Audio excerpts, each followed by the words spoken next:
You ask Tiger to solve.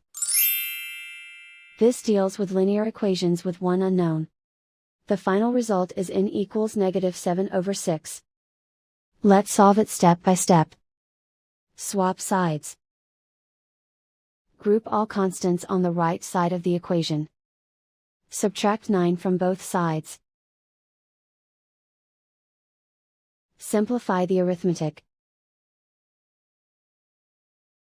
Convert the integer into a fraction. Combine the fractions. Combine the numerators. Isolate the n. Divide both sides by 7. Simplify the fraction. Simplify the arithmetic.